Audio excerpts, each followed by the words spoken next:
The peaceful afternoon in our cul-de-sac shattered when the HOA president's scream pierced the air, louder than any siren. "You can't arrest me," she shrieked, her voice cracking with a mix of fury and disbelief. In a jaw-dropping moment, she shoved one of the police officers who was easily twice her size so hard that he stumbled back a step. That was the moment her reign of terror, built on petty fines and iron-fisted rules, collided with the power she couldn't intimidate. After years of ruling our neighborhood like her personal fiefdom, she finally met a force that wouldn't back down. But to understand how we got to this point, with her in shiny silver handcuffs and facing a jaw-dropping $375,000 bail, we need to rewind to the beginning. It all kicked off, as these things often do, with a simple dispute over a parking spot. Pine Hollow was supposed to be the picture-perfect neighborhood. Manicured lawns, quiet streets, the kind of place people flock to for a little peace. But for the past few years, that peace had been systematically dismantled by one person.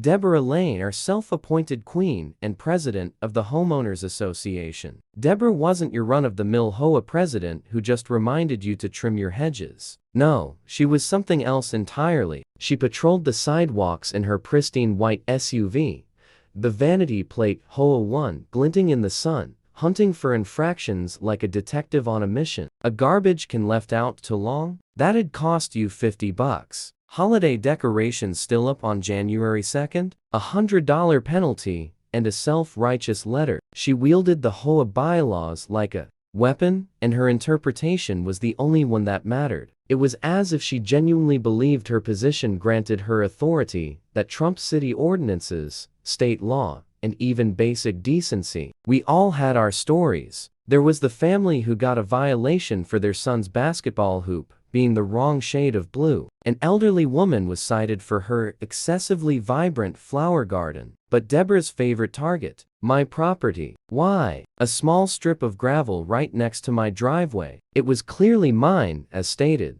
on my deed and confirmed by county records. But to Deborah, it was the perfect overflow parking for her SUV. Every morning I'd find her vehicle parked there, often blocking part of my driveway. At first, I tried being neighborly. I left polite notes and attempted calm conversations. The response? Utter dismissal. One time, she slid my note back under my windshield wiper with her own message scrawled on the back.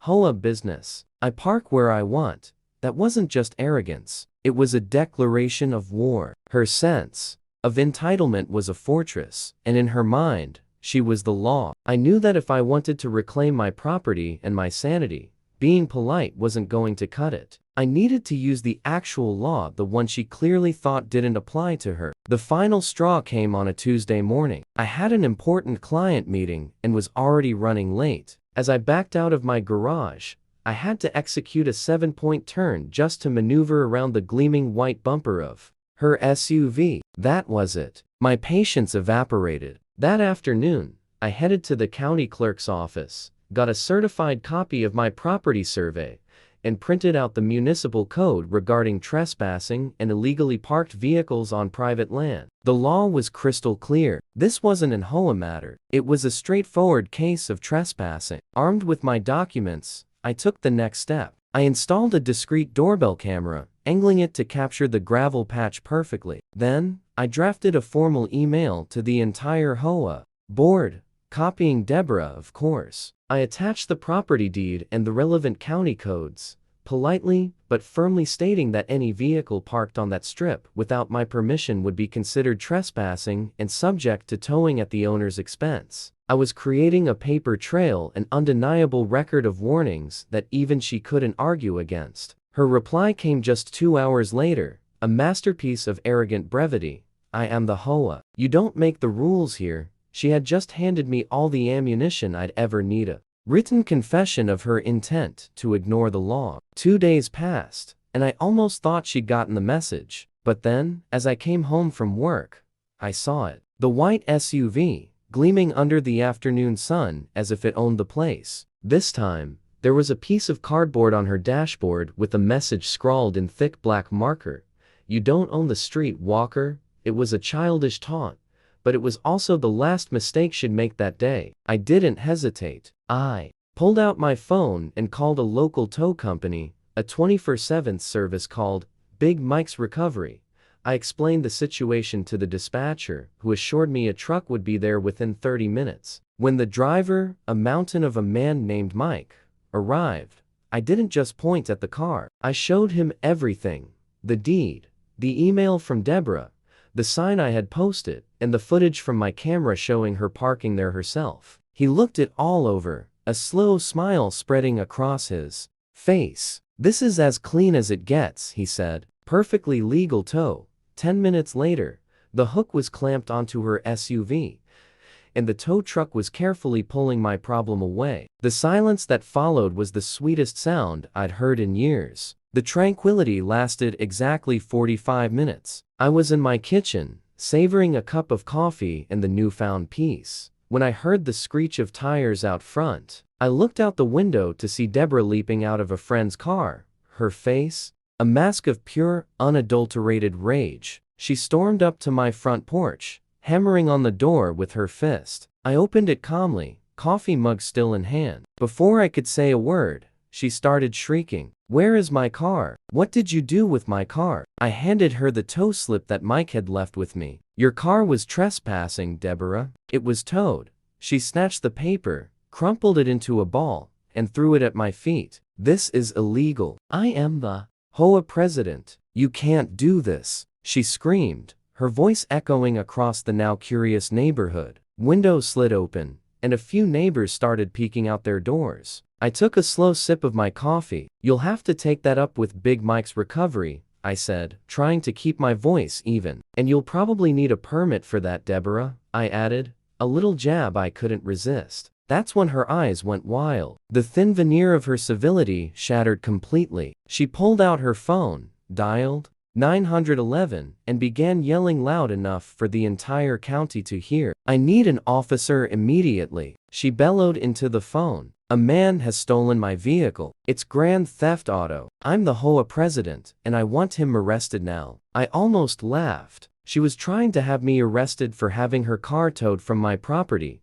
The sheer audacity was breathtaking. But I stood my ground, leaned against the doorframe, and waited. 10 minutes later, 2 patrol cars rolled silently up to the curb. Out stepped Officer Ramirez and his partner, Officer Chen. They had the calm, tired expressions of 2 men who had already dealt with 10 Karens before lunch. I calmly walked the officers through the entire saga. I presented my folder of evidence: the certified deed, the county codes, the printout of the email exchange, and I offered to show them the doorbell camera footage. Officer Ramirez listened patiently, his eyes scanning each document. He then turned to Deborah, who had been vibrating with impatience the entire time. "Ma'am," he said, his voice polite but firm, "based on what we're seeing here, this man acted within his legal rights. This is private property, and your vehicle was trespassing." Deborah's face turned a shade of crimson never seen before. It was like her brain simply couldn't process the information. No, you don't understand," she sputtered, stepping toward the officer. "I am the HOA. I am the authority here." Officer Chen stepped forward slightly, holding up a hand in a placating gesture. "Ma'am, the HOA doesn't override state law or property rights. You need to calm down." That was when she snapped. All the self-control she had, all the pretense of being a refined community leader, vanished in an instant. With a guttural scream, she lunged forward and shoved Officer Chen in the chest. It was a shockingly aggressive move. The officer, caught off guard, stumbled backward off the curb, barely managing to keep his footing. For a second, everyone froze in shock. Then, as Officer Ramirez moved to intervene, Deborah swung her heavy purse, aiming for his head. That was the end of the line. The gloves were off. Officer Ramirez, his face now a stern mask, moved with startling speed. "You are under arrest for assaulting a police officer," he declared, his voice booming with authority. He grabbed her arm to place it behind her back, but she thrashed and twisted, still screaming. "You can't arrest me. I'm the president. I'll have your jobs for this." Her threats were meaningless now. Officer Chen, having regained his balance, assisted his partner, and within seconds, the clicking sound of handcuffs echoed in the silent street. Neighbors, who had been watching from a distance, now had their phones out, recording every second of the downfall of Queen Deborah. As they read her rights, her face, once contorted with rage, crumpled into a bizarre mix of shock and vulnerability. She finally understood. Her power, the currency she had traded in for years, was worthless here. With Deborah secured in the back of the patrol car,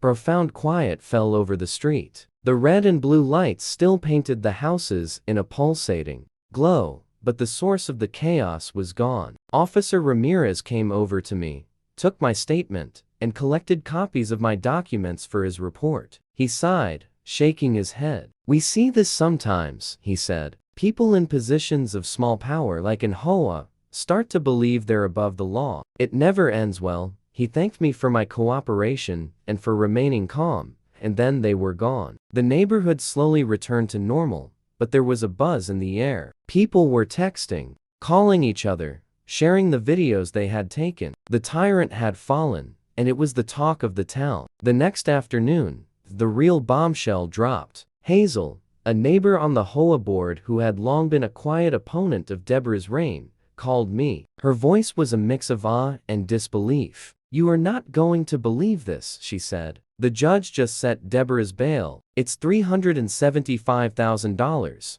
I was speechless. $375,000. For a moment, I couldn't even process the number. It was an amount you hear for hardened criminals, not for a suburban HOA president. The judge, as Hazel explained, had seen the body cam footage. He had witnessed her unhinged aggression, her complete disregard for authority, and her assault on two officers of the law. He made a speech in the courtroom about the abuse of authority, stating that it didn't matter if you were a public official or an HOA president, such behavior wouldn't be tolerated. The high bail was a clear message. The craziest part, within 24 hours, she was out. Her family had posted the bond, a testament to the financial resources she had at her disposal. She was back in the neighborhood, and any thought that this experience might have humbled her was about to be proven very, very wrong. The battle was over, but the war, it seemed, was just beginning. A few nights after her release,